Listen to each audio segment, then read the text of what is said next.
सभी दोस्तों का बीसीसी एकेडमी में स्वागत है। बच्चों, अभी तक हमने ट्रांजिटिव वर्ब के बारे में पढ़ा था कि कौन सी वर्ब ट्रांजिटिव होती है, कौन सी इनट्रांजिटिव वर्ब होती है। जो वर्ब वाट एवं होम का रिप्लाई दे वो तो होती है ट्रांजिटिव वर्ब। वाट या होम का रिप्लाई दे, जो वर्ब वाट या होम का रिप्लाई दे वो क्या होती है, ट्रांजिटिव वर्ब होती है। और ये जो ट्रांजिटिव वर्ब है ये हमेशा अपने बाद में ऑब्जेक्ट लेती है। ट्रांजिटिव वर्ब हमेशा अपने बाद में ऑब्जेक्ट लेती है। ट्रांजिटिव वर्ब के बाद में ये जो ट्रांजिटिव वर्ब है इसके बाद में कभी भी प्रीपोजिशन नहीं आ सकता। इसके बाद में आएगा तो क्या आएगा, डायरेक्ट ऑब्जेक्ट आएगा, ये प्रीपोजिशन नहीं आएगा। ये प्रीपोजिशन कब आएगा, जब यहाँ पर इनट्रांजिटिव वर्ब हो।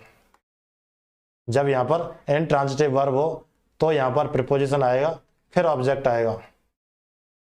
आप इस चीज को लिख लें कि ट्रांजिटिव वर्ब के तुरंत बाद ऑब्जेक्ट आएगा।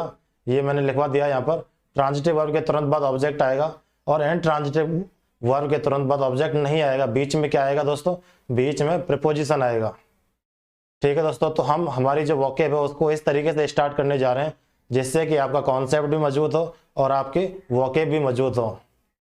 तो सबसे पहले हम वोकेबलरी में ट्रांजिटिव वर्ब पढ़ेंगे। सबसे पहले दोस्तों हम हमारी वोकेबलरी में ट्रांजिटिव वर्ब पढ़ेंगे जिससे कि आपकी वोकेब भी अच्छी हो और कॉन्सेप्ट भी अच्छा हो। यहाँ पर देखिए रेस्ट्रिक्ट, रेस्ट्रिक्ट होता है बच्चों किसी चीज को सीमित करना।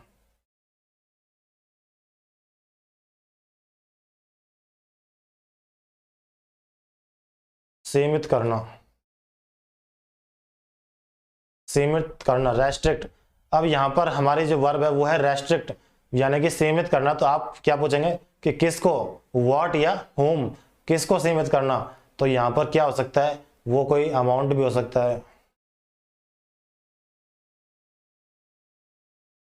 या फिर किसी का यूज भी हो सकता है। रेस्ट्रिक्ट करने का मतलब होता है दोस्तों सीमित करना। इस रेस्ट्रिक्ट करना यानी कि किसको सीमित करना, कोई अमाउंट हो सकता है, कोई किसी का प्रयोग यूज हो सकता है या फिर कोई क्वांटिटी हो सकती है।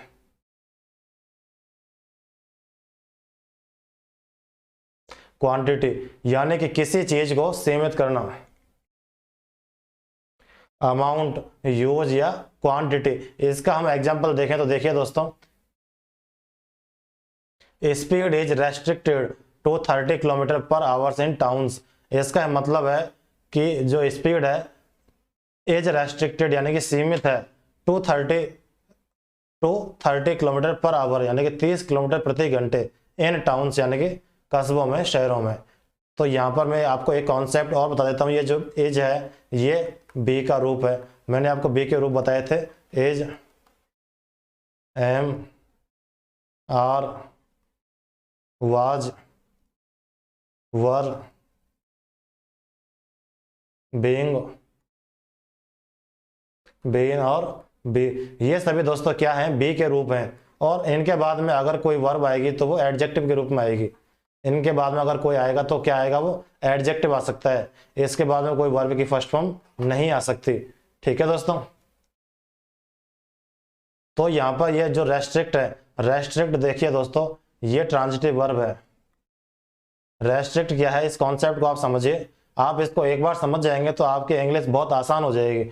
आपकी जो इंग्लिश ग्रामर है बहुत आपको इजी लगने लगेगी।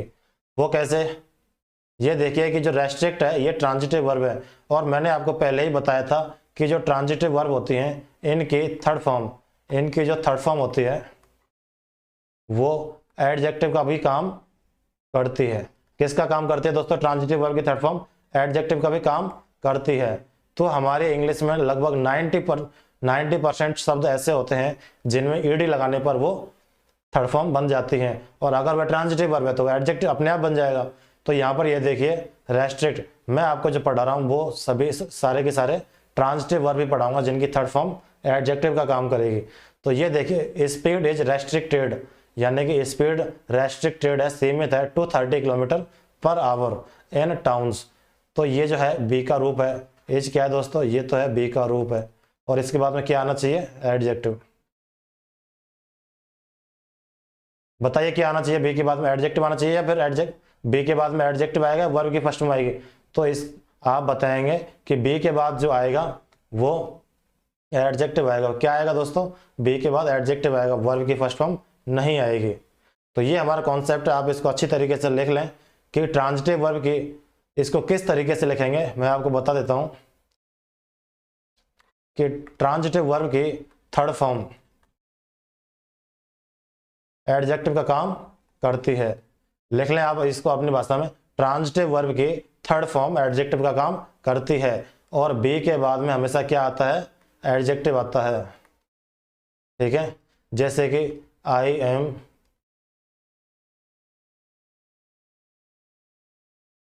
सेटिस्फाई, ये जो एम है दोस्तों ये है बी का रूप। किसका रूप है बताइए दोस्तों, बी का रूप है। और इसके बाद में क्या आना चाहिए, एडजेक्टिव आना चाहिए या फिर वर्ब की फर्स्ट फॉर्म आना चाहिए। बताओ क्या आना चाहिए, तो ये वर्ब की फर्स्ट फॉर्म तो हो जाएगी गलत। क्या आना चाहिए, एडजेक्टिव आना चाहिए। अब मुझे ये बताइए जो शब्द सेटिस्फाई है ये क्या है।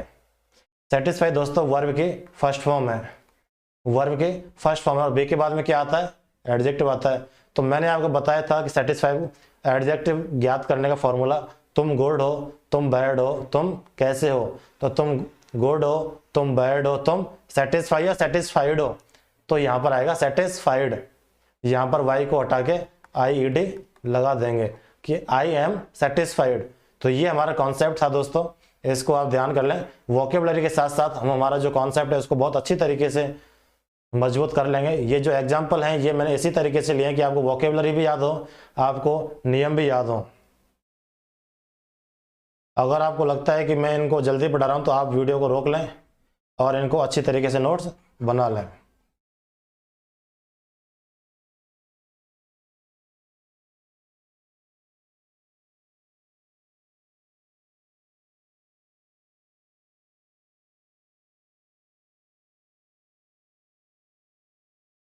अगला शब्द देखिए कन्फाइन।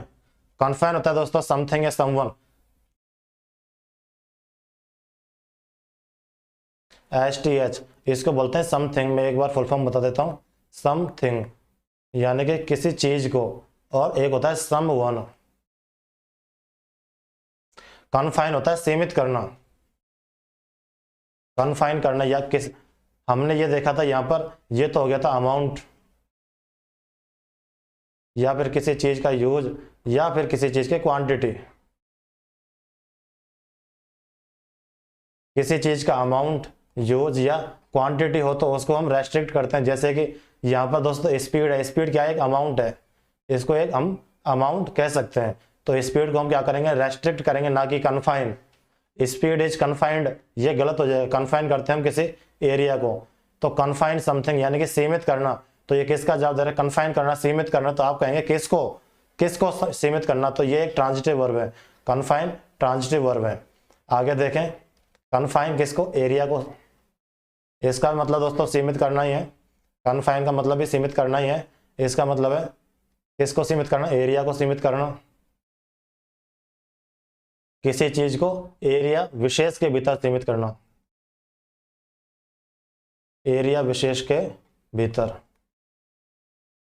एग्जाम्पल देखें कि इंक्रीजिंग फ्रेलिटी, फ्रेलिटी होती है दोस्तों कमजोरी, यानी कि इंक्रीजिंग फ्रेलिटी मतलब बढ़ती हुई कमजोरी।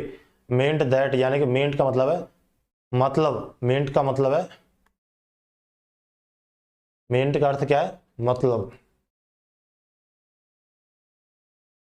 इंक्रीजिंग फ्रेलिटी, इंक्रीजिंग यानी कि बढ़ती हुई, इंक्रीजिंग का मतलब बढ़ती हुई, फ्रेलिटी यानी कि कमजोरी, मींट यानी कि मतलब। इंक्रीजिंग फ्रेलिटी मींट यानी कि बढ़ती हुई कमजोरी का मतलब है दैट यानी कि शी वाज, वह थी, मोर एंड मोर यानी कि और अधिक, मोर एंड मोर यानी कि और अधिक, कन्फाइंड यानी कि सीमित, सीमित, कन्फाइंड टू बेड यानी कि उसकी बढ़ती हुई कमजोरी का मतलब था कि वह सिर्फ बेड तक ही सीमित थी। वह कहां तक सीमित थी, कन्फाइंड टू बेड। ये जो एक एरिया, ये एक बेड है, जो एक एरिया है, वह इस एरिया तक ही सीमित थी। क्या थी, कन्फाइंड थी। अब ये देखिए, मैं इसमें आपको थोड़ी सी ग्रामर भी बता देता हूँ साथ साथ में। यहाँ पर जो दिया गया है वाज, ये दोस्तों बी का रूप है, मैंने आपको पहले ही लिखा दिए हैं। Is am are, was were, being been, और बी, इनको आप अच्छी तरीके से याद कर लें, ये बी के रूप हैं। और बी के बाद में क्या आएगा दोस्तों, बी के बाद में एडजेक्टिव आएगा।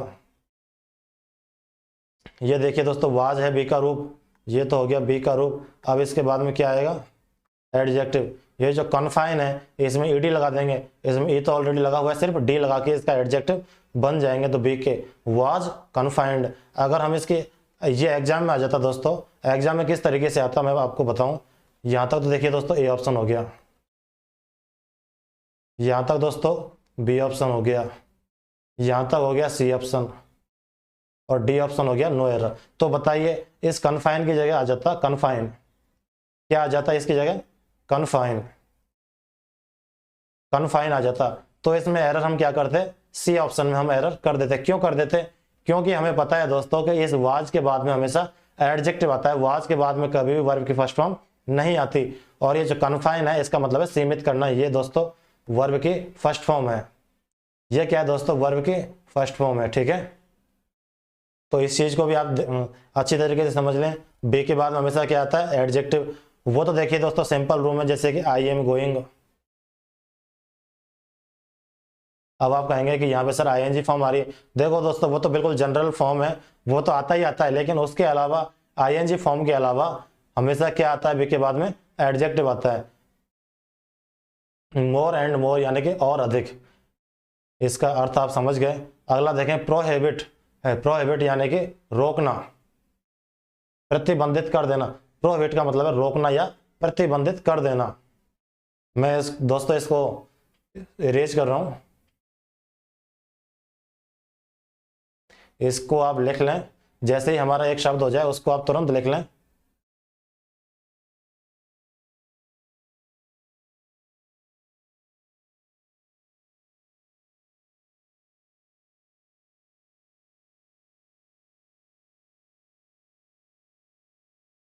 हमारा अगला वर्ड है दोस्तों प्रोहिबिट करना, यानी कि प्रतिबंधित करना।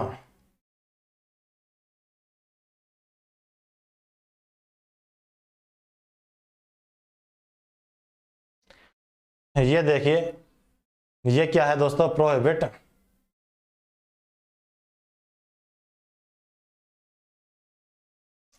ये जो प्रोहिबिट होता है ये एक सरकारी आदेश की तरह इसका प्रयोग होता है कि सरकार या अथॉरिटी के द्वारा, सरकार या अधिकारी के द्वारा। जैसे कि इसका एग्जाम्पल देखें, हंटिंग यानी कि शिकार करना। हंटिंग का मतलब क्या है दोस्तों, शिकार करना। इज प्रोहिबिटेड यानी कि इज क्या है, बी का रूप है, फिर ये एडजेक्टिव आ गया। हंटिंग इज प्रोहिबिटेड यानी कि शिकार करना प्रतिबंधित है इन नेशनल पार्क्स यानी कि राष्ट्रीय पार्कों में। ये आप देख लिए। अब ये देखिए इज क्या है दोस्तों, बी का रूप है, और ये प्रोहिबिटेड क्या है, ये एडजेक्टिव है। क्योंकि प्रोहिबिट क्या है, ट्रांजिटिव वर्ब है, और ट्रांजिटिव वर्ब की थर्ड फॉर्म क्या होती है, वापस देखें इसको, जो ट्रांजिटिव वर्ब है इसकी जो थर्ड फॉर्म होती है दोस्तों, ये किसका काम करती है, एडजेक्टिव का काम करती है। तो प्रोहिबिट फर्स्ट फॉर्म है, प्रोहिबिटेड इसकी थर्ड फॉर्म हो जाएगी। तो hunting is prohibited in national parks यानी कि शिकार करना नेशनल यानी कि नेशनल पार्क्स में प्रतिबंधित है। ये देख लिया आपने, कोई सरकारी आदेश हो उसको अगर प्रतिबंधित करना हो तो वहां पर प्रोहिबिट का प्रयोग किया जाता है। कन्फाइन किसी एरिया के लिए प्रयोग किया जाता है। रेस्ट्रिक्ट किसी अमाउंट, किसी का यूज, या फिर किसी के क्वांटिटी को रेस्ट्रिक्ट करने के लिए, सीमित करने के लिए रेस्ट्रिक्ट का प्रयोग करते हैं। अगला है दोस्तों बैन। हमारा पहला वर्ड हो जाए उसके तुरंत बाद दूसरे पे जाने से पहले आप उसको लिख लें तुरंत।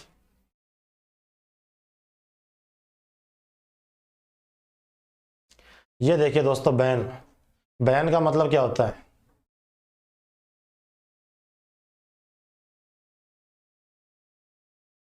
इसका मतलब है किसी चीज को लीगली,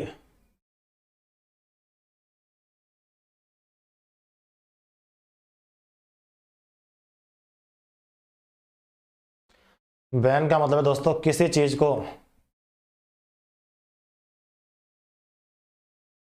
को लीगली अलाउ नहीं करना।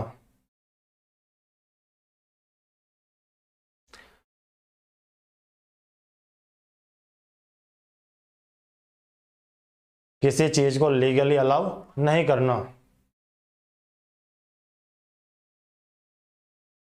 हम बैन किसी को क्या करते हैं, किसी की एक्टिविटी या थिंग, किसी एक्टिविटी या थिंग को लीगली अलाउ नहीं करना। एक्टिविटी या थिंग, जैसे कि इसका एग्जांपल देखिए दोस्तों। इससे दोस्तों आपकी इंग्लिश की पढ़ने की जो क्षमता है वो भी बढ़ेगी और इंग्लिश की जो वोकेबलरी है वो भी बढ़ेगी। ये एग्जांपल लेने का उद्देश्य सिर्फ यही है कि आपकी इंग्लिश और भी अच्छी हो। जैसे कि केमिकल वेपन्स आर बैंड, यानी कि केमिकल वेपन्स यानी कि रासायनिक हथियार, केमिकल बोलते हैं रासायनिक वेपन्स यानी कि हथियार, आर बैंड इंटरनेशनली, यानी कि अंतरराष्ट्रीय रूप से केमिकल हथियार हैं जो बैन हैं, यानी कि लीगली अलाउ नहीं है। तो ये देखिए is, am, are, was, were, being, been be के रूप हैं और इसके बाद में वर्ब की थर्ड फॉर्म आई, ट्रांजिटिव वर्ब की थर्ड फॉर्म आई है। बैन करना, किसी को बैन करना, क्या करना, किस, हम बैन करते हैं तो किसको करते हैं, मैंने कहा हम बैन करते हैं तो आप कैसे पूछेंगे किसको करते हैं। तो मैंने आपको बताया था कि जो व्हाट या हुम, क्या या किसको का जवाब देते हैं, क्या या किसको का जवाब देते हैं वो ट्रांजिटिव वर्ब होती है। अब मैंने कहा बैन, हमने बैन कर दिया तो आप पूछेंगे किसको बैन कर दिया, क्या बैन कर दिया, तो वो क्या है, बैन क्या है, यहाँ पर ट्रांजिटिव वर्ब है। मैंने कहा हमने प्रोहिबिट कर दिया यानी कि प्रतिबंधित कर दिया, तो आप पूछेंगे किसको प्रतिबंधित कर दिया, क्या प्रतिबंधित कर दिया, तो प्रोहिबिट क्या है, ट्रांजिटिव वर्ब है। उसी तरीके से बैन क्या हो गई, ट्रांजिटिव वर्ब है। ये देखिए chemical weapons are banned internationally, ये बैन दोस्तों ट्रांजिटिव वर्ब की थर्ड फॉर्म है, इसलिए ये एडजेक्टिव है। यहाँ पर ये दोस्तों थर्ड फॉर्म नहीं है, यहाँ पर क्या है, एडजेक्टिव है। अगला देखिए my doctor has forbidden me sugar, ये देखिए फॉरवर्ड यानी कि मना करना। हमारा अगला वर्ड है दोस्तों फॉरवर्ड। फॉरवर्ड का मतलब है किसी को मना करना।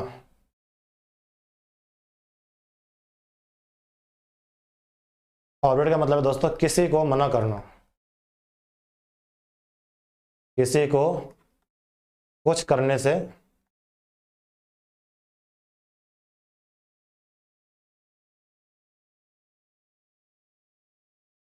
किसी को कुछ करने से मना करना, फॉरवर्ड करना।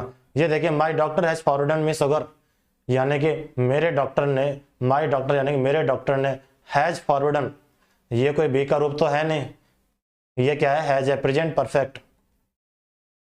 आपके जो टेंस है, कॉन्सेप्ट है, हम उनको एग्जाम्पल लेने का उद्देश्य यही है कि इसमें ही क्लियर करवा देंगे।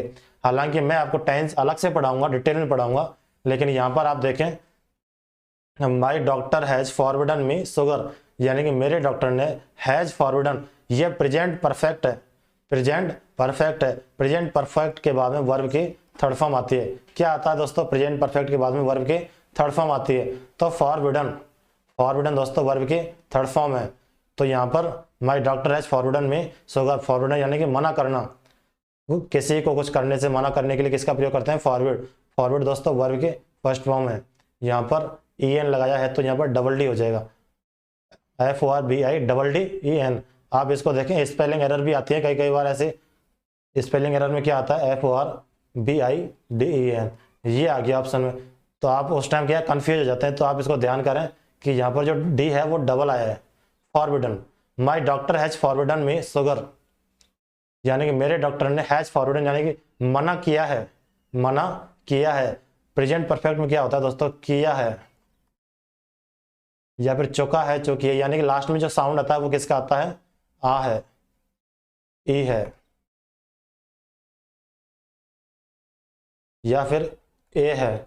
आप इन छोटी छोटी चीजों को लिख लें जिससे कि आपको आगे चल के कोई परेशानी नहीं आए। जैसे कि गया है, खाया है, पिया है, तो इस, मैं आपसे पूछूंगा कौन सा टेंस है, तो आप तुरंत कहेंगे प्रेजेंट परफेक्ट है। मैंने आपसे कहा खेला है, पिया है, रोया है, पढ़ा है, तो पढ़ा है, तो लास्ट में किसका साउंड आया है, आ है, ई है या ए है। अगर ये साउंड आ जाए तो वहां पर टेंस होता है प्रेजेंट परफेक्ट।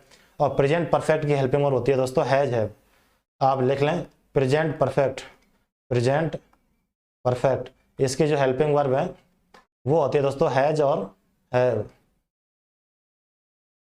इसके बाद में जो वर्ब की आती है फॉर्म वो आती है थर्ड फॉर्म। क्या आती है, वर्ब की थर्ड फॉर्म। बी के बाद में तो आता है दोस्तों एडजेक्टिव, बी के बाद में आता है एडजेक्टिव, और इस हैज के बाद में आता है वर्ब की थर्ड फॉर्म।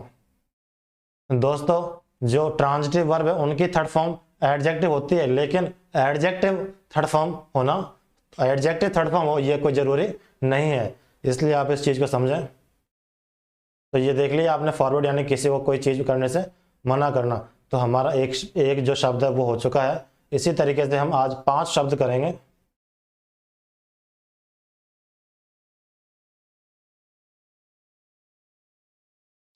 मैं आपको इसमें थोड़ा और समझा देता हूं।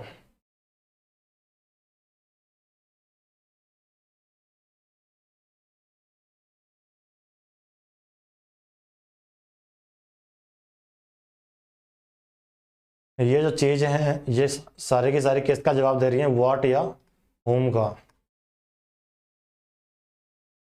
यानी कि रेस्ट्रिक्ट करना, किसको रेस्ट्रिक्ट करना, क्या रेस्ट्रिक्ट करना, स्पीड रेस्ट्रिक्ट करना। कन्फाइन यानी कि कन्फाइन करना, सीमित करना, किसको सीमित करना, क्वेश्चन कैसे बनेगा, किसको सीमित करना। अगला है प्रोहिबिट करना, यानी कि प्रतिबंधित करना, किसको प्रतिबंधित करना, आप कहेंगे किसको प्रतिबंधित करना या फिर क्या प्रतिबंधित करना। अगला है बैन करना किसी को, तो आप क्वेश्चन कैसे करेंगे, मैंने कहूंगा मैंने बैन कर दिया, तो आप कहेंगे किसको बैन कर दिया। यानी कि जो हिंदी में क्या या किसको का जवाब दें, क्या या किसको का जवाब दें, वो होती है ट्रांजिटिव वर्ब। ठीक है दोस्तों, फॉरवर्ड करना, मना करना, तो किसको मना करना, तो ये क्या है, ट्रांजिटिव वर्ब है। ये सारे की चीजें, रेस्ट्रिक्ट समथिंग, कन्फाइन समथिंग या समवन।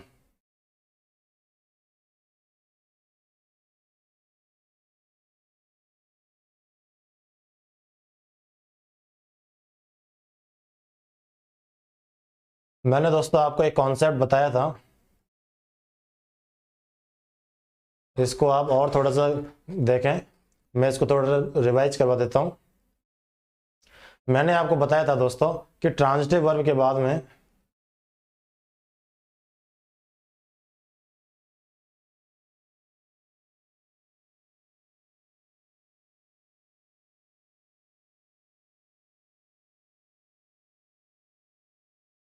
मैंने आपको बताया था दोस्तों, ट्रांजिटिव वर्ब के बाद में ऑब्जेक्ट आता है, और इनट्रांजिटिव वर्ब के बाद में दोस्तों प्रीपोजिशन आता है, फिर ऑब्जेक्ट आता है, लेकिन फिर क्या, बिल्कुल सही है। इसको हम थोड़ा सा और आगे जाते हैं, तो मैंने आपको बताया था कि बी के बाद में एडजेक्टिव आता है।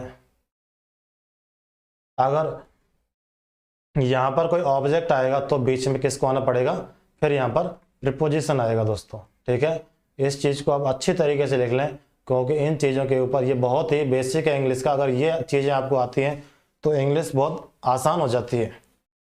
जब आप पेपर सॉल्व, मैं आपको पेपर सॉल्व करवाऊंगा प्रीवियस ईयर्स के, तब आपको पता लगेगा कि ये चीज़ें कितनी इंपॉर्टेंट हैं। तो ये मैंने आपको क्या बताया कि बी के बाद में एडजेक्टिव आ जाए, फिर कोई ऑब्जेक्ट आए तो बीच में क्या आएगा, प्रीपोजिशन आएगा। इसका एग्जांपल देखिए कि I am happy, I am happy, बिल्कुल सही है। अब ये क्या है दोस्तों, ये है बी का रूप। हैप्पी क्या है, तुम गुड हो, तुम बैड हो, तुम हैप्पी हो, तो बी क्या है, एडजेक्टिव है। अब मैंने कहा आई एम हैप्पी यू, ये सही है क्या, बताइए दोस्तों। ये यू क्या है, यहाँ पर ऑब्जेक्ट का काम कर रहा है। तो यहाँ पर मैंने आपको बताया कि यहाँ पर क्या आएगा, प्रीपोजिशन आएगा। यहाँ पर क्या आएगा, प्रीपोजिशन आएगा। वो प्रीपोजिशन क्या आएगा, with. I am happy with you.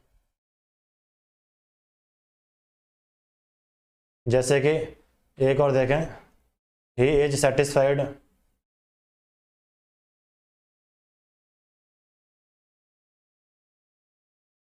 He is satisfied, वह सेटिस्फाइड है।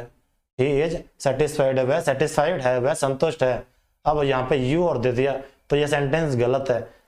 क्यों गलत है, क्योंकि बी के बाद में क्या आ गया दोस्तों, एडजेक्टिव आ गया। फिर ये क्या है, ऑब्जेक्ट आया हुआ है। क्या आया हुआ है, ऑब्जेक्ट आया हुआ है। तो यहाँ पर क्या आएगा, प्रीपोजिशन आएगा, तो यहाँ पर भी विद आएगा। He is satisfied with you. ठीक है, अब इसका एग्जाम्पल में क्या यूज है, मैंने ये आपको क्यों बताया, ये देखें। हमारा क्वेश्चन है कि सेकंड नंबर का एग्जांपल देखें दोस्तों कि इंक्रीजिंग फ्रैलिटी मीन्ट यानी बढ़ती हुई कमजोरी का मतलब है दैट सी वाज, वह थी, मोर एंड मोर और अधिक, कन्फाइंड यानी कि सीमित, टू बेड। तो देखिए दोस्तों ये तो है बी का रूप, और ये मोर एंड मोर इसके लिए विशेषता को बढ़ाने के लिए मोर एंड मोर का प्रयोग किया गया यानी और अधिक। बी के बाद में कन्फाइंड आ गया, ये हो गया एडजेक्टिव। अब ये ऑब्जेक्ट आया हुआ, बेड क्या है दोस्तों, ऑब्जेक्ट है,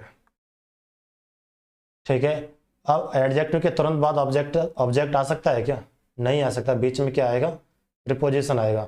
तो प्रीपोजिशन के लिए यहाँ पर क्या आया हुआ है दोस्तों, टू आया हुआ है, क्या आया हुआ है, टू आया हुआ है।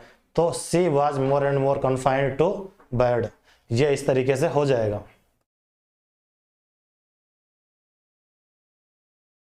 अगला देखिए दोस्तों, सीज करना, यानी कि सीज करना का मतलब है किसी चीज को जब्त करना या फिर किसी चीज के ऊपर अपना नियंत्रण ले लेना। कॉन्फिस्केट होता है जब्त करना,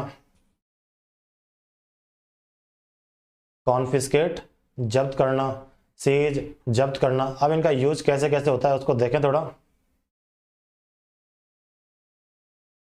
the bank seized their property, यानी कि मान के चलो किसी ने किसी, जैसे कि आपने किसी बैंक से लोन लिया और आप उसको चुका नहीं पाए, तो बैंक क्या करेगा, आपकी प्रॉपर्टी को सीज कर देगा। तब बैंक सीज्ड, बैंक ने सीज कर दिया देयर प्रॉपर्टी, उनकी प्रॉपर्टी। अब इसमें मैं टेंस के बारे में डिस्कस करूं तो ये सीज्ड क्या है, ये देखिए दोस्तों यहाँ पर सिर्फ वर्ब की सेकंड फॉर्म आई हुई है। वर्ब की जो सेकंड फॉर्म है वो दोस्तों जो पास्ट है, पास्ट सिंपल में आती है। इस चीज को आप लिख लें,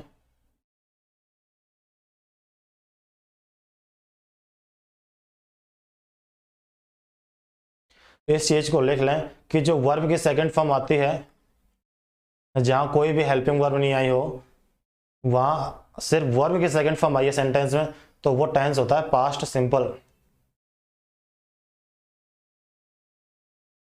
पास्ट इंडेफिनिट जो टेंस है उसमें क्या होता है दोस्तों, डिड के साथ में वर्ब की फर्स्ट फॉर्म आती है। इसमें कई बार एरर आती है कि डिड के साथ में क्वेश्चन में वर्ब की सेकंड फॉर्म दे देता है, तो ये दोस्तों गलत है। डिड के साथ में क्या आता है, वर्ब की फर्स्ट फॉर्म आती है, ठीक है दोस्तों। तो वर्ब की सेकंड फॉर्म आई है यहाँ पर सिर्फ, तो पास्ट सिंपल यानी कि गया था, खाया था, पिया था।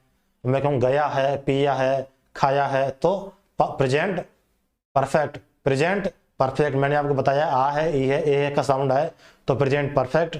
और गया गया था, आ था, ई थे, जैसे कि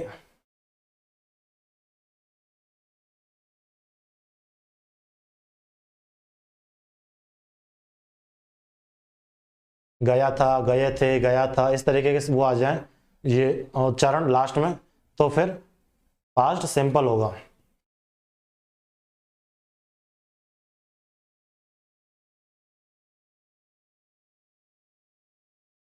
इसमें आप देखें the army, the bank seized, bank ने सीज कर दिया देयर प्रॉपर्टी, उनकी प्रॉपर्टी।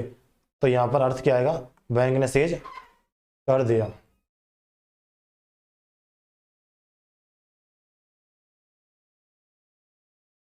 बैंक ने सीज कर दिया था देयर प्रॉपर्टी, मैंने आपको बताया था लास्ट में किसका साउंड आएगा, आ था या ए थे या ई थी। अगला एग्जांपल देखें, the army has seized control of the city, यानी कि the army has seized, army ने सीज कर दिया है, क्या सीज कर दिया है, कंट्रोल, यानी कि कंट्रोल को सीज कर दिया, यानी कंट्रोल को अपने पास ले लिया है, ऑफ द सिटी यानी कि शहर का। आर्मी ने शहर का जो कंट्रोल है वह सीज कर दिया, यानी कि उस कंट्रोल को अपने पास ले लिया है।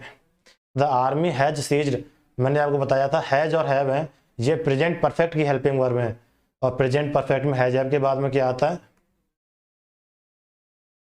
वर्ब की थर्ड फॉर्म हैज सीज्ड। अगला देखें, guards confiscate knives and other weapons from their prisoners. Confiscate का मतलब भी होता है दोस्तों जब्त करना। कॉन्फिस्केट जो है ये शब्द, इसका मतलब भी दोस्तों जब्त करना ही होता है। देखें गार्ड्स कॉन्फिस्केटेड, यानी कि गार्ड ने जब्त कर लिए, गार्ड ने जब्त कर लिए। नाइव्स यानी कि चाकू, ये दोस्तों नाइफ का बहुवचन है KNIFE। जब इसका बहुवचन बनाते हैं तो एफ ई को हटा के हम VES लगाते हैं, VES, इसको आप देखें,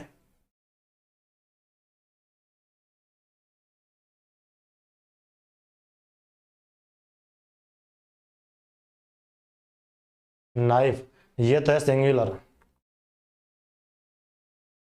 सिंगुलर यानी कि एक वचन। इसका जब बहुवचन बनाएंगे तो बनेगा नाइव्स, जो एफ ही है वो एफ ही हट के VES लग जाएगा। Guards confiscated knives and other weapons from the prisoners, guard ने जब्त कर लिए नाइव्स यानी कि चाकू, एंड अदर वेपन्स और दूसरे हथियार, फ्रॉम द प्रिजनर्स, प्रिजनर्स यानी कि कैदियों से।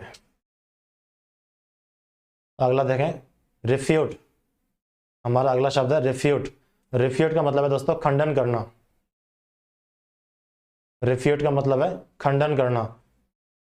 किस चीज का खंडन करना? जैसे कि किसी अधिकारी के ऊपर कोई ब्लेम लगाओ, कोई चार्ज लगाओ या कोई दोष लगाओ, तो उसका अगर वो खंडन करेगा तो किसका प्रयोग करेगा? रिफ्यूट का।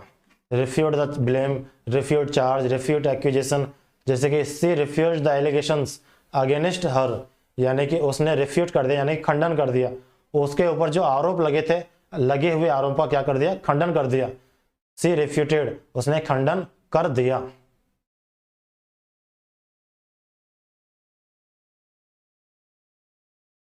इसमें दोस्तों था लगाना कोई जरूरी नहीं है, अगर आपकी इच्छा हो तो लगा सकते हैं कि उसने खंडन कर दिया था या फिर उसने खंडन कर दिया। सी रिफ्यूटेड, उसने खंडन कर दिया। द एलिगेशंस, एलिगेशंस होते हैं आरोप, एलिगेशंस होते हैं दोस्तों आरोप। अगेंस्ट हर यानी कि उसके विरुद्ध। यहाँ पर देखिए दोस्तों सी आया है, तो सी के जो हम रूप पढ़ते हैं शी, हर, हर, और ही के पढ़ते हैं दोस्तों ही, हिज, हिम। ठीक है दोस्तों, ये जो बीच वाला है ये तो होता है पजेसिव, जैसे कि हिज, हर, अवर, योर, ये होते हैं पजेसिव। पजेसिव बोलते हैं दोस्तों किसी अधिकार को दिखाना, पजेशन। पजेसिव बनाए दोस्तों पजेशन से, यानी कि किसी चीज को पजेस करना, यानी कि जैसे कि मैं एक कार पजेस करता हूं यानी कि रखता हूं, उसी तरीके से ये होते हैं पजेसिव शब्द। यानी कि ये शब्द जो है वो अकेले नहीं आते, इनके बाद में कोई ऑब्जेक्ट का आना जरूरी है। जैसे कि his car, my car, your brother, your pen, इस तरीके से। ये देखिए शी के बाद दोस्तों हर आया है, यहाँ पर हिज क्यों नहीं आया? अगेंस्ट हिम, यहाँ पर हिम क्यों नहीं आया? यहाँ पर बात, यहाँ पर सब्जेक्ट है वो है शी, तो शी के लिए हर ही आएगा, शी के लिए हर ही आएगा, हिम नहीं आएगा। इस तरीके की भी एरर बहुत बनती है एग्जाम में, तो आप इनको याद कर लेंगे, मैं इनको और आगे आपको बता दूंगा। ये जो प्रोनाउन कहलाते हैं सी, हर, हर, मैं इनको आपको बाद में लिखवा दूंगा। सी रिफ्यूटेड द एलिगेशंस, यानी कि उसने आरोपों का खंडन कर दिया। अगेंस्ट हर, उसके विरुद्ध जो आरोप लगे थे उसने उनका खंडन कर दिया। क्या खंडन कर दिया? कि ये सब आरोप गलत है। अगला देखिए, रिफ्यूज करना। हम रिफ्यूज किसको करते हैं? कि कोई हमें कोई ऑफर देता है या फिर हमें कोई रिक्वेस्ट करता है, हम एम्पायर से कोई अपील करते हैं, तो वो रिफ्यूज नहीं करता, वो रिफ्यूज करता है। When they offered me the money, when they offered me the money, यानी कि व्हेन दे ऑफर्ड यानी कि जब उन्होंने ऑफर किया, ऑफर्ड यानी ऑफर किया, मी यानी कि मुझे, द मनी, मनी को, और जब उन्होंने मुझे मनी को ऑफर किया, आई कुड नॉट रिफ्यूज, मैं मना नहीं कर सका। ये दोस्तों पास्ट है, जो कैन का पास्टीकरण होता है, कैन का जो पास्ट बनता है वो बनता है कुड, कैन का जो पास्ट बनता है वो बनता है कोड। कैन दोस्तों प्रेजेंट पार्टी, प्रेजेंट में होता है आई कैन डू दिस, यानी मैं ये कर सकता हूँ, वह कर सकता हूँ, तो वहां पर हम प्रयोग करते हैं कैन, और कोड का प्रयोग करते हुए पास्ट में चला जाता है। कि किस तरीके से ये देखें एग्जाम्पल में, when they offered me money, यानी कि पास्ट की बातें चल रही हैं कि जब उन्होंने मुझे पैसे का ऑफर दिया, जब उन्होंने मुझे रुपयों का ऑफर दिया, आई कुड नॉट रिफ्यूज, मैं मना नहीं कर सका। यहाँ पर कोड आया हुआ है, कोड, ये बना है कुड नॉट से।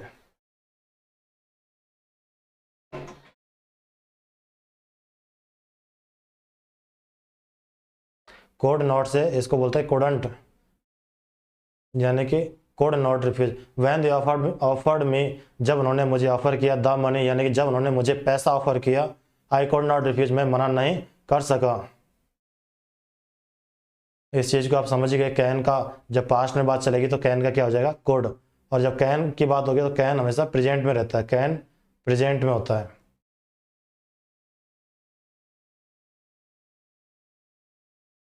अगला शब्द देखिए दोस्तों, लर्न, मेमोराइज। लर्न करना किसी चीज को, हम लर्न किस चीज को करते हैं, हम लर्न करते हैं, सीखते हैं कि यह चीज कैसे होगी। जहाँ हाउ टू, जैसे कि हम ड्राइवर होते हैं, हम ड्राइविंग सीखते हैं तो ड्राइविंग को याद नहीं करते, ड्राइविंग को सीखते हैं, तो हम लर्न ड्राइविंग। तो ड्राइविंग को सीखने के लिए हम किसका प्रयोग करेंगे, लर्न का प्रयोग करेंगे। जैसे कि learn driving, learn how to cook food.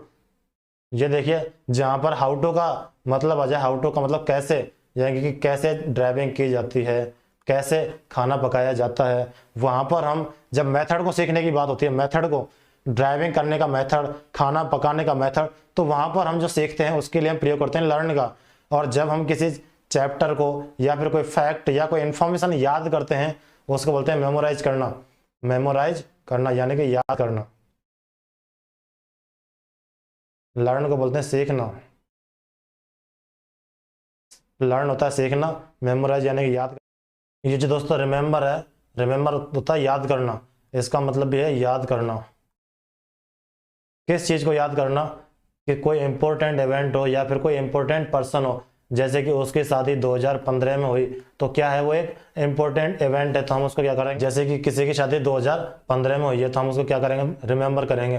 कोई आदमी हमें 2015 में मिला था या फिर 1 महीने पहले 2 महीने पहले मिला था, उसको हम क्या करेंगे, रिमेंबर करेंगे। ठीक है, अगला देखें। हाँ रिमेंबर हो गया अपना। अपना अगला शब्द है रिकॉल या रिकलेक्ट करना। रिकॉल करना, रिकॉल करना यानी कि पुनः याद करना, रिकलेक्ट यानी कि पुनः याद करना। रिकॉल या रिकलेक्ट करना समथिंग, भूली हुई बात को, भूली हुई बात को।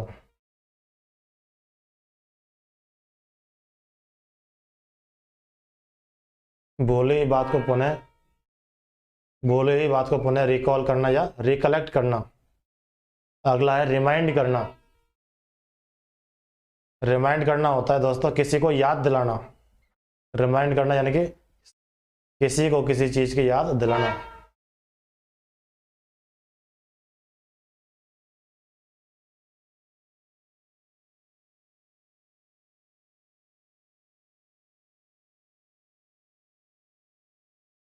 हाँ ये देखिए दोस्तों, रिमाइंड होता है किसी को किसी चीज के बारे में याद दिलाना।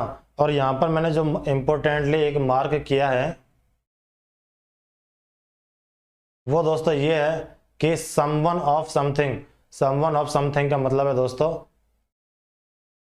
कि समवन यानी कि किसी को, ऑफ समथिंग किसी को किसी चीज की याद दिलाना। हम एग्जांपल देखते हैं, सी इज ट्राइंग टू, यहां पर क्या आएगा बताइए दोस्तों, she is trying to a poem, यानी कि वह एक पोयम को याद करने की कोशिश कर रहा है। सी इज ट्राइंग, वह कोशिश कर रही है, टू यानी किसके लिए, मेमोराइज, मेमोराइज यानी कि याद करने के लिए।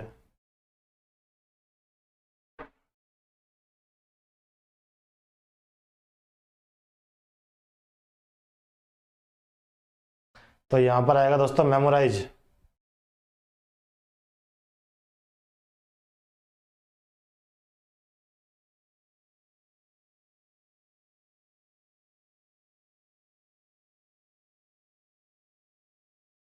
सी is trying to memorise a poem, जब किसी कविता को याद करते हैं तो हम उसके लिए करते हैं मेमोराइज करना यानी कि याद करना। वी शुड रिमेंबर, इसका मतलब है याद करना, रिमेंबर। जब हम कविता को याद करते हैं तो उसका मतलब है मेमोराइज करना। और जब आवर, ये आवर अलग है दोस्तों, आवर ये भी नहीं है यहाँ पर, ओ यू आर आवर मार्टर्स यानी कि शहीद। इस चीज को आप लिख लें, अगर किसी को नहीं पता है जो मार्टर्स होते हैं उनको हिंदी में बोलते हैं शहीद। वी शुड रिमेंबर यानी कि हमें याद करना चाहिए अवर मार्टिर्स यानी कि हमारे शहीदों को, हमें हमारे शहीदों को याद करना चाहिए। यानी कि इंपॉर्टेंट जो पर्सन होते हैं उनको याद करने के लिए क्या करते हैं, रिमेंबर। किसी कविता को याद करने के लिए memorise. He is learning English. हम किसी चीज को सीखते हैं तो उसके लिए प्रयोग करते हैं लर्न का।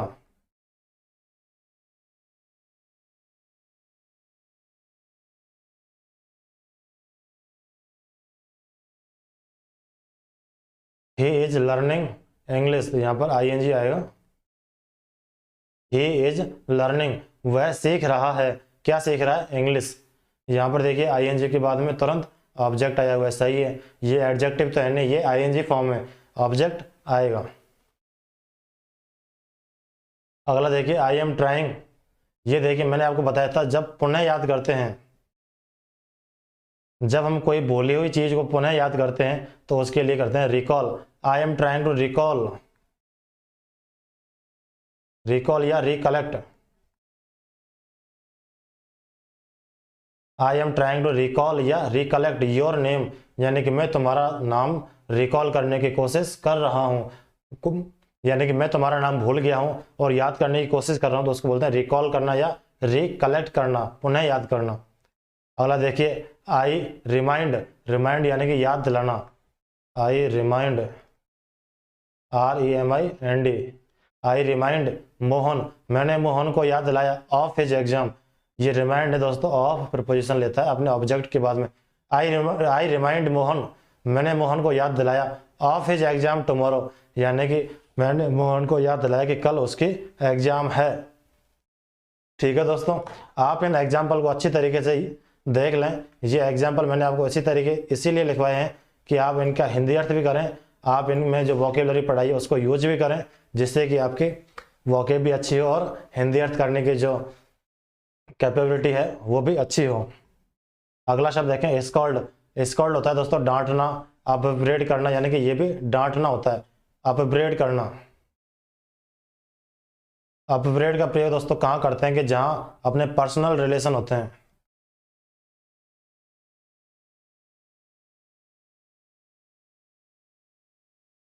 पर्सनल रिलेशन जैसे कि बाप ने बेटे को डांट दिया, पत्नी ने पति को डांट दिया। पति तो खैर नहीं डांटेगा, पत्नी ही डांटेगी मोस्टली। तो जहां पर पर्सनल रिलेशन में डांटने की बात होती है, स्कॉल्ड का मतलब होता है इसका डांटना। जहां डांटने की बात हो पर्सनल रिलेशन में, जहां पर पर्सनल रिलेशन हो वहां अपब्रेड का प्रयोग करते हैं। एग्जांपल देखिए हिज वाइफ अपब्रेडेड हिम, यानी कि हिज वाइफ यानी कि उसकी वाइफ ने, मैंने इसमें चलो थोड़ी ग्रामर में आपको बता देता हूं कि ये जो हिज है ये दोस्तों पॉजेसिव है। हिज, अवर, योर, माई, ये यू नहीं दोस्तों योर है। हिज, अवर, योर, माई, ये जो इस तरीके के शब्द हैं ये दोस्तों पॉजेसिव हैं, इनके बाद में कोई ना कोई ऑब्जेक्ट जरूर आएगा। तो हिज वाइफ, वाइफ क्या हो गई, ऑब्जेक्ट हो गई। हिज वाइफ अपब्रेडेड हिम, अपब्रेडेड यानी कि सेकंड फॉर्म हो गई, अपब्रेड में ईडी लगा दिया, अपब्रेडेड हिम। यहाँ पर सिर्फ सेकंड फॉर्म आई है तो ये पास्ट सिंपल की है, इसको वापस लिख लें जिससे आपको बार बार याद होता रहे, रट जाए आपको। मैंने आपको ये पहले ही बताया कि जहाँ सिर्फ सेकंड फॉर्म आए, वर्ब की सेकंड फॉर्म आए, कोई भी हेल्पिंग वर्ब नहीं आए, वो पास्ट सिंपल होता है। ये देखिए हिज वाइफ अपब्रेडेड हिम, यानी कि उसकी वाइफ ने उसे डांटा, upbraided him for his irresponsible handling of the family finance. Responsible होता है यानी कि जिम्मेदाराना, और इररेस्पॉन्सिबल होता है गैर जिम्मेदाराना। हैंडलिंग यानी कि गैर जिम्मेदाराना, हैंडलिंग यानी कि हैंडलिंग होता है control of the family finance. Family finance यानी कि परिवार के जो वित्तीय कंट्रोल है, वित्तीय हैंडलिंग है, उसके गैर जिम्मेदाराना हैंडलिंग के लिए पत्नी ने पति को डांटा। क्यों डांटा, जैसे मान लो कोई शराब पीता है या फिर उल्टा सीधा खर्चा करता है तो वो क्या है, एक गैर जिम्मेदाराना हैंडलिंग है। किसकी है, फैमिली फाइनेंस।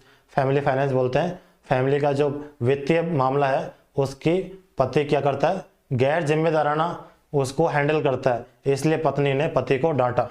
वाइफ, उसकी वाइफ अपब्रेडेड यानी कि डांटा, हिम यानी कि उसको, फॉर हिज यानी कि उसकी इररेस्पॉन्सिबल यानी कि गैर जिम्मेदाराना, इररेस्पॉन्सिबल होता है गैर जिम्मेदाराना हैंडलिंग यानी कि control of the family finance यानी कि फैमिली फाइनेंस को लेकर।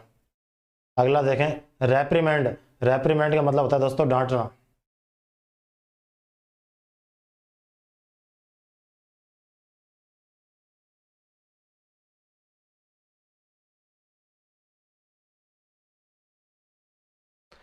अपना अगला वर्ड है दोस्तों रेप्रीमेंड, यहाँ हम देख रहे हैं अगला वर्ड रेप्रीमेंड।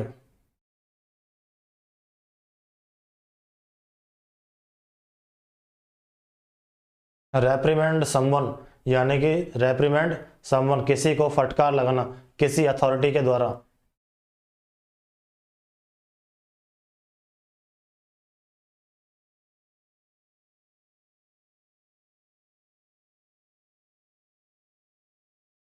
इसका मतलब क्या है दोस्तों, फटकार लगाना। अपग्रेड का मतलब भी है फटकार लगाना।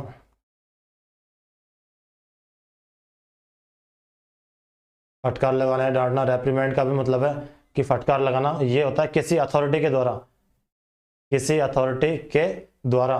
देखें इसका सोल्जर, ये देखिए दोस्तों सोल्जर है, सोल्जर्स वर सेवरली रेप्रीमेंडेड यानी कि सोल्जर्स वर सेवरली रेप्रीमेंडेड यानी कि सैनिकों को कई बार, सेवरली होता है कई बार,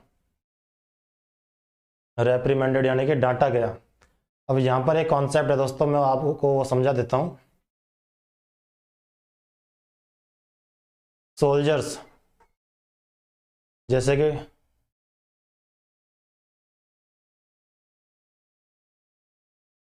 मैं आपको एक एग्जांपल बताऊं, एक एग्जांपल है दोस्तों, इसको आप ध्यान से देखें।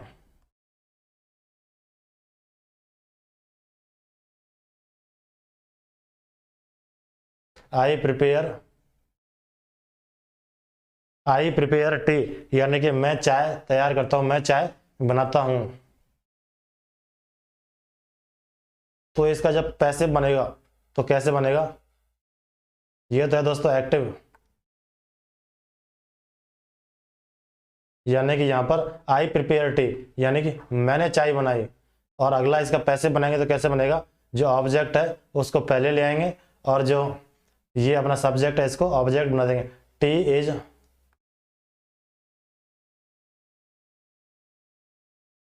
इज प्रिपेयर्ड बाई मी, जो आई का ऑब्जेक्ट बनेगा आई मी माई। इनको कैसे भी बोल लो, आई मी माई बोलो या आई माई मी बोल लो। ये तो होता है दोस्तों पॉजेसिव, ये होता है ऑब्जेक्टिव केस। क्या होता है, ऑब्जेक्टिव केस। और ये जो आई है ये होता है दोस्तों सब्जेक्टिव केस। ये सब्जेक्टिव केस, ये ऑब्जेक्टिव केस और ये पॉजेसिव केस। ठीक है, इनको आप ऐसे इंडिकेट करके लिख लें। इसको हम आगे जब प्रॉपर टॉपिक के ऊपर जब हम प्रोनाउन पढ़ेंगे तब और ज़्यादा डिस्कस करेंगे, लेकिन मैं आपको इनको इसी में एग्जाम्पल्स में इतना पढ़ा दूंगा कि जब हम इसको, जब इनका जो मूल टॉपिक पढ़ेंगे तो आपको कोई प्रॉब्लम नहीं आएगी। ये देखें आई प्रिपेयर टी यानी कि मैंने चाय बनाई, और इधर देखें टी इज प्रिपेयर्ड बाई मी, चाय को मेरे द्वारा बनाया गया। इन दोनों में क्या अंतर है, एक में तो मैं कह रहा हूँ कि मैंने चाय बनाई, ये देखिए दोस्तों यहाँ पर मैंने एक्शन किया है और यहाँ पर चाय के ऊपर एक्शन हो रहा है। किसके ऊपर हो रहा है, चाय के ऊपर। T is prepared, T is prepared. यहाँ पर जो होता है इसके ऊपर अगर ये पैसिव में दिया हुआ है, ये बाई आ गया तो मतलब ये पैसिव में है सेंटेंस, और ये जो सब्जेक्ट है इसके ऊपर कार्य हो रहा है। अगर ये सेंटेंस पैसिव में है तो पैसिव में आने का मतलब है कि जो इस सेंटेंस का सब्जेक्ट है, यहाँ पर सब्जेक्ट कौन है, टी है, तो टी के ऊपर काम हो रहा है, टी को बनाया जा रहा है। ठीक है, उसी तरीके से अब ये देखिए कि सोल्जर्स वर सेवरली रेप्रीमेंडेड, रेप्रीमेंडेड यानी कि डांटना फटकारना। सोल्जर्स वर सेवरली यानी कि सोल्जर्स को डांटा जा रहा था, यानी सोल्जर्स डांट नहीं रहे थे, सोल्जर्स को डांटा जा रहा था। सोल्जर्स के ऊपर काम हो रहा था, सोल्जर्स के ऊपर क्या काम हो रहा था, डांटने का काम हो रहा था। ठीक है, इस चीज को आप समझ गए। यहाँ पर बाई आना कोई जरूरी नहीं है, कई कई बार बाई आता है और कई कई बार बाई नहीं आता है। आप इस चीज को देख के समझ सकते हैं। ये यहाँ पर दिया हुआ है बी का रूप, और बी के बाद में ये एडजेक्टिव है, ये एडजेक्टिव है, ये एडवर्ब है, एल वाई लग गया, और ये बी है, बी के बाद में एडजेक्टिव, ठीक है। तो बी के बाद में एडजेक्टिव आ जाए वो पैसिव में ही आता है। अगर कहीं पे भी बी के बाद में एडजेक्टिव आ जाए तो वो फॉर्मेशन कौन सा होता है, पैसिव फॉर्मेशन होता है वो, यानी कि वो सेंटेंस कैसा होता है, पैसिव सेंटेंस होता है, ठीक है। तो सोल्जर्स वर सेवरली रेप्रिमेंडेड, यानी कि सोल्जर्स के ऊपर काम किया गया, सोल्जर्स को डांटा गया किसी के द्वारा। टी इज प्रिपेयर्ड, टी को बनाया गया किसी और के द्वारा। अगला देखें, बिरेट, बिरेट का मतलब होता है डांटना। हमारा जो अगला शब्द है वो है दोस्तों रिप्रोच करना, रिप्रोच यानी कि डांटना, रिप्रोच यानी कि डांटना, फटकार लगाना। एग्जाम्पल देखें इसका कि अवर नेबर, नेबर यानी कि पड़ोसी, अवर, अवर है दोस्तों पजेसिव, और पजेसिव के बाद में क्या आता है, जैसे कि पजेसिव ये है, पजेसिव के बाद में ऑब्जेक्ट आया है, अवर के बाद में नेबर आया है, अवर नेबर, नेबर, हिज वाइफ, ठीक है। अवर नेबर लाउडली रिप्रोच्ड, यानी कि जोर से डांटा, लाउडली यानी कि जोर से डांटा, अस यानी कि हमें, हमारे नेबर ने हमें जोर से डांटा। फॉर ट्रम्पिंग, ट्रम्पिंग होता है जैसे कि सैनिक चलते हैं ना एकदम जोर से पैर रखते हैं, उसी तरीके से जब जोर से चलते हैं और नॉइसली यानी कि आवाज करके चलते हैं, हम पैर को पटक पटक के चलते हैं, उसको बोलते हैं ट्रम्पिंग। यानी कि हमारे पड़ोसी ने हमें डांटा, क्यों डांटा, फॉर ट्रम्पिंग, यानी कि जोर से चलने के लिए, आवाज करके चलने के लिए, थ्रू हिज यार्ड, उसके यार्ड में से होकर, हमारे पड़ोसी ने उसके यार्ड में से जोर से और शोरगुल करके चलने पर हमें डांटा, ठीक है। इसका मतलब है रिप्रोच, रिप्रोच यानी कि डांटा, डांटना, फटकार लगाना। इसका सब, इन सभी का अर्थ लिख लें आप, रेप्रीमेंड डांटना, रिप्रोच डांटना, बिरेट, बिरेट का मतलब भी होता है डांटना। इसका अर्थ देखें,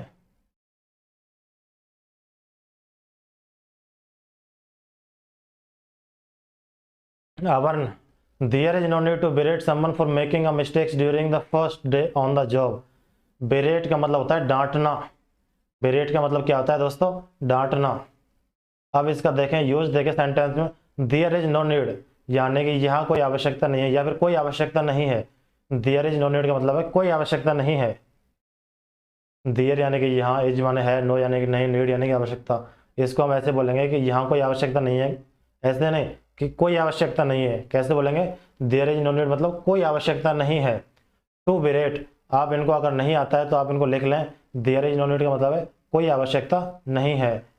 टू बिरेट यानी कि डांटने की, कोई आवश्यकता नहीं है, टू बिरेट डांटने की, समवन कि किसी को डांटने की, for making a mistake, for making a mistake यानी गलती करने के लिए, during the first day on the job, यानी कि किसी व्यक्ति को उसके जॉब पर फर्स्ट डे गलती करने के लिए डांटने का कोई आवश्यकता नहीं है, ठीक है। आप इसका एक एक चीज का अर्थ देखिए और उनका एक मीनिंगफुल अर्थ निकालिए, ठीक है दोस्तों।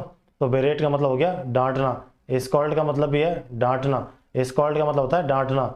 इसका सेंटेंस में यूज देखें, he scolded the kids for not clearing of the mess they had made in the kitchen.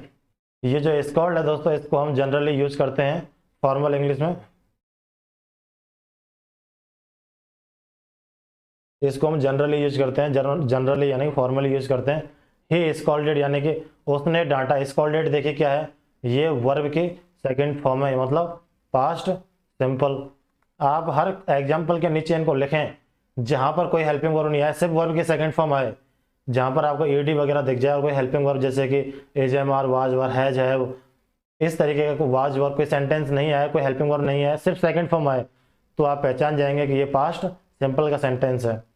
He scolded the kids, उसने बच्चों को डांटा, फॉर नॉट क्लीनिंग, साफ नहीं करने के लिए, for not cleaning up, cleaning up का मतलब है साफ करना, ये एक फ्रेज है, क्लीनिंग अप यानी कि साफ करना।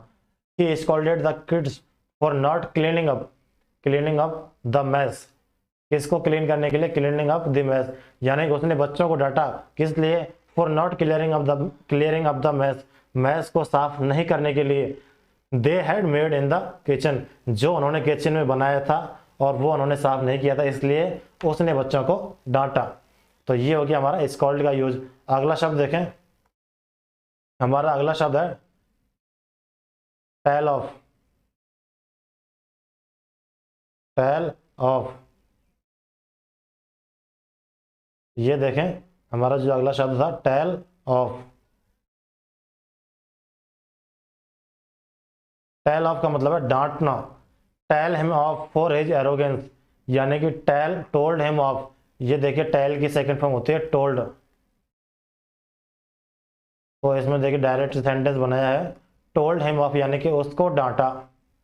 ये देखिए सेकंड फॉर्म आ गई, तो पास्ट सिंपल यहाँ पर मैंने बता चुका हूँ, ये आपको इन एग्जाम्पल में कम से कम 3-4 बार बता चुका हूँ, आपको याद हो जाना चाहिए। और हर एग्जाम्पल के नीचे लिखो इनको। टोल्ड हिम ऑफ यानी कि उसको डांटा, पास्ट सिंपल में यानी कि उसको डांटा, किस लिए? For his arrogance. For his arrogance होता है उद्दंडता, हिंदी में इसको बोलते हैं उद्दंडता। यानी कि कोई बच्चा किसी व्यक्ति की बात को नहीं मानता है या फिर कोई गलत बोलता है तो उसको बोलते हैं उद्दंडता, या कोई ज्यादा फिर परेशान करता है तो वो होती है उसकी एरोगेंस, उद्दंडता। यानी कि टोल्ड हिम ऑफ, यानी कि टोल्ड, टेल ऑफ का मतलब है डांटना, टोल्ड हिम ऑफ उसको डांटा, फॉर हिज एरोगेंस उसकी उद्दंडता के लिए। अगला है हमारा चेस्टाइज। चेस्टाइज का मतलब भी दोस्तों है डांटना, और यहाँ पर ये है दोस्तों वर्ब की सेकंड फॉर्म, तो बताइए कौन सा टेंस? वर्ब की सेकंड फॉर्म तो tense past simple. The coach chastise, coach ने डांटा द प्लेयर्स, प्लेयर्स को फॉर देयर मिस्टेक्स, यानी कि उनकी गलती के लिए उसने डांटा। चेस्टाइज क्या होता है? डांटना, फटकार लगाना। द कोच ने प्लेयर्स को क्या किया? चेस्टाइज किया, डांटा। अगला देखें, my physician is always, my physician is always admonishing me to eat more healthy food. यहाँ पर जो डांटने का अर्थ है वो है एडमोनिश। एडमोनिश का मतलब है डांटना, किसी की भलाई के लिए किसी को डांटना।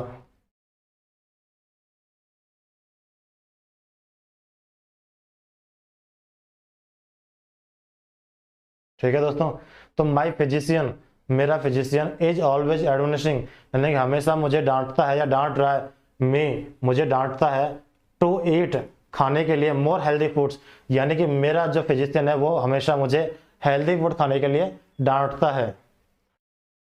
यहाँ पर दोस्तों ग्रामर का यूज ये होता है जैसे कि ऑलवेज आ जाए, वहाँ पर हम प्रेजेंट सिंपल का प्रयोग करते हैं, लेकिन ऐसे सेंटेंस में ये भी दोस्तों प्रेजेंट सिंपल का ही भाव दे रहा है। हमें सेंस देखना है, हमें इसका जो मीनिंग जो है एक्चुअल, ये जो सेंटेंस दिया हुआ है इसके ऊपर नहीं जाना, इसका सेंस क्या है हमें इसके ऊपर जाना है। जो फिजिशियन है वो एक दिन के लिए तो कहेगा नहीं कि तुम्हें एक दिन ही हेल्दी फूड लेना चाहिए। जो हमारा फिजिशियन है वो कहता है कि हमेशा ऑलवेज यानी कि रोजाना हमें हेल्दी फूड लेना चाहिए। तो यहाँ पर जो आईएनजी है, ये जो कंटिन्यूस फॉर्म है, ये रोजाना को यानी कि डेली रूटीन को बताने के लिए प्रयोग की गई है। इज ऑलवेज, ऑलवेज, ऑलवेज दोस्तों वैसे तो प्रेजेंट सिंपल में आता है, लेकिन यहाँ पर प्रेजेंट कंटिन्यूस में भी आया हुआ है, प्रेजेंट कंटिन्यूस में आया हुआ है। इसको जब हम आगे और ग्रामर पढ़ेंगे उसमें देखेंगे। ये देखें, my physician is always admonishing me to eat more healthy foods, यानी कि मेरा फिजिशियन मुझे और हेल्दी फूड खाने के लिए डांटता है, यानी कि इसमें मेरी भलाई है तभी तो डांटता है। ठीक है नहीं, मैं नहीं खाऊंगा तो बुरा किसका होगा? मेरा ही होगा। वो हेल्दी फूड खाने के लिए इसलिए बोलता है जिससे कि मेरा भला हो, भलाई के लिए डांटना उसको बोलते हैं एडमोनिश करना। दोस्तों आज के ये हमारे 5 शब्द हो गए। इन 5 शब्दों में कम से कम हमने 25-30 शब्द याद किए हैं, और ये सारे ट्रांजिटिव वर्ब हैं। मैं आपको एक बार और बता देता हूँ कि ट्रांजिटिव वर्ब के बाद में ऑब्जेक्ट आती है, और बी के बाद में क्या आता है? एडजेक्टिव आता है। बी के बाद में एडजेक्टिव आता है। मैंने जो एक एक एग्जाम्पल लिखवाए हैं ये आपके नोट्स में बिल्कुल लिखे हुए होने चाहिए, नहीं तो मैं आपको पढ़ाता तो ऐसे ही पढ़ा सकता था, चेस्टाइज माने डांटना, एडमोनिश माने डांटना, तो उसमें मैं आपको डायरेक्ट अर्थ बताता तो उसमें आपकी इंग्लिश जो है 5% ही इम्प्रूव होती। लेकिन अब मैंने आपको ये एग्जाम्पल से समझाया है तो आपके इसकी इंग्लिश बहुत ज़्यादा इम्प्रूव होगी। एक बार आप विश्वास करें, इसको आप इसके प्रॉपर नोट्स बनाएं, और इसका जो आपको रिजल्ट देखने को मिलेगा जब हमारी ग्रामर की 5-6 क्लास हो जाएंगी, इस वोकेब की 5-6 क्लास हो जाएंगे, तब आपको इसका रिजल्ट देखने को मिलेगा। तो दोस्तों कमेंट करके बताइए कि आज की हमारी क्लास कैसी लगी। यह क्लास हमारी जारी रहेगी। धन्यवाद दोस्तों।